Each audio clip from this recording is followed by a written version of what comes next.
I'm Emily Wilson, and this is Cooking Planet's video blog. Thank you for joining us. Today, I have asked my friend Vanessa to join us. I want to talk with her a little bit about joining a CSA, or Community Supported Agriculture, this season. And I've sort of started chattering a little bit about it on Facebook and some of our previous blogs. But Vanessa was one of the reasons that I originally joined my first CSA in New York, and I thought that she would have some great input for some of you users out there who might be interested in doing some of the same. So, welcome, Vanessa. Thanks for having me, Emily. I am so excited to be on Cooking Planet and talking about my favorite topic, CSA.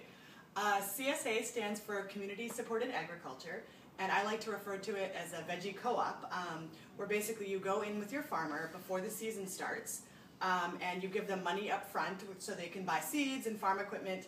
And then throughout the growing season, which in Brooklyn is about June through Thanksgiving, you get a weekly or bi-weekly share of vegetables, which generally consist of 7 to 10 vegetables a week. And in the spring, you're getting things like pea shoots and greens, and in the fall, you're getting root vegetables and squash and things, whatever really is growing, and you're getting it fresh from the farm. Great. Yeah. So why did you join you've done a CSA now for about 4 years? Mm-hmm. So what made you join the CSA for the first time? Well, I was cooking a lot, and I felt like a CSA could provide the best quality fruits and vegetables. The reason that I wouldn't have gone to a grocery store, for instance, is that you have a direct link to the farm and the farmers, and you get to ask them exactly how they grow things, what they're growing, and it's very close by, so I know I'm getting locally grown produce as well. Awesome. So what are some of the benefits? You've mentioned having a direct access to the farmer. Obviously, localism is a big thing, but what are some of the benefits besides those that people experience throughout the whole season of being in a CSA? Mm-hmm. Well, besides the reason I joined, which was the fresh fruits and vegetables, because you get the best quality stuff, it's sort of some indirect benefits are that you're sort of working with a farmer, that you're in this partnership with someone who has the environment's best long-term interests at heart, that they're growing things without pesticides, without chemicals, and you can feel good about what you're eating and how they're treating the earth. Some other things is that this is a great way to show your family and your friends you're really giving them a lifestyle of how to shop and buy without needing to go to a supermarket, and you're really knowing what you're getting. You're also, by buying local, cutting down on food miles, so that's the distance between you and the farm, and my farm is about 100 miles away on Long Island. Versus like bananas from South America. Exactly. Yes, exactly. Yeah. Great. Okay, so Vanessa, are you telling me that if I join a CSA, I never have to go to the grocery store again?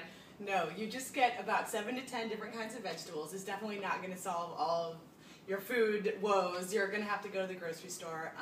The positive thing that I think about it is that it really sets you up for a different way of going to the grocery store, that you're starting with this the basics, that you've got your fruits and your vegetables, and you're going to the store to supplement them. So, what do you need to turn, these salad greens into a salad? What do you need to turn, this rutabaga into mashed rutabagas? And you go to the store thinking of that versus going to the store trying to build your sort of food wardrobe there, that you already have the basics and you're going to the store for extras. So maybe onions or garlic, a potato or something like that might not be available in my CSA share just yet. Mm-hmm. I end up buying a lot of bulk items like rice, beans, and things like that.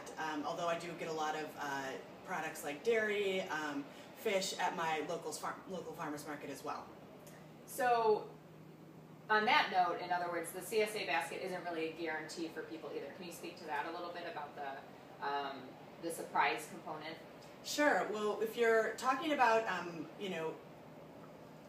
the different vegetables that might be growing in the different seasons, you're going to be sure to get something that you've probably never seen before, or maybe you've seen it but you've never used it, and there's definitely a little bit of this kind of, what do I do with this new kind of vegetable? And obviously one of the things you can do is look on Cooking Planet to see what kind of recipes they have for, a rutabaga or a turnip or something that you've heard about but you don't know exactly what to do with it. In most CSAs, each of them is set up differently. In mine, for instance, we have a swap basket where you can put the things that you don't want in the basket and theoretically pick up things that you do like out of the swap basket. So every CSA is set up a little differently, so that's also an idea. But with most vegetables, you can kind of start with something that you like already. For instance, if you like mashed potatoes, you're probably going to like mashed rutabagas. It's just a matter of, trying it and, introducing it to your family and, being open-minded about it. And it's really a great way to get different kinds of vitamins and nutrients that you wouldn't normally be getting from your sort of your everyday repertoire of foods. What is the most unique ingredient you've ever received in your mystery basket? I think in my CSA we always joke about kohlrabi. We even had an annual kohlrabi cook-off for a couple of years where it's kind of like, what do you do with this thing? But sort of what I was speaking about previously, if you think about, what foods do I eat already? And I love broccoli cheese soup. Kohlrabi tastes a lot like a broccoli. So you can really just use it in place of broccoli in a broccoli cheese soup, and it is delicious. So with any great thing, there must be a few risks involved as well. So can you speak to that component of it as well? Sure. I mean, you're really in it with your farmer, that you've developed this relationship, that you've sort of bought in with them for the whole season. So if you have some sort of unseasonable rains or something like that, that might prematurely end like tomato or eggplant season. But a good farmer will also have backed up this losing tomatoes with the idea of maybe they're going to plant more greens. So you might lose tomatoes, but then you'll be getting something like bunches of kale. So again, you can't know exactly what you're going to get, but that's part of the fun, and it's part of, just living realistically, and that's kind of how it works. Right, just like the real world Mother Nature. Right, it's not always what it looks like at your grocery store.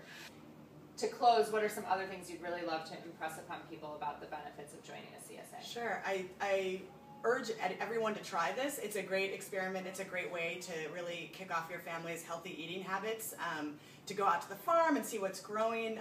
I also love to emphasize the community aspect. Some of my best friends in Brooklyn include my fellow CSA members and even the farmers I'm very good friends with. Great. That's awesome. Well, thank you so much. It's fun to see you. It's fun to talk about all this stuff. I'm actually going to post a link in this blog to localharvest.org, which is where anybody in the country, you can just pull up that website, type in your zip code, and it will tell you CSAs available in your area. That's how I'm going to find mine for this year. I already have my eye on one. So just check out that link, and you can find out about CSAs in your area. And then hopefully we'll be speaking with you throughout the season, maybe getting a couple recipes or something. That kohlrabi soup recipe sounds really good. Work on it. And like Vanessa mentioned earlier, the season starts usually around June, so you tend to want to get your money in and reserve your share really starting now. It's a good time now to do that, and then you'll have something to look forward to once June rolls around. So thanks for watching us. Thanks for having me. Thanks.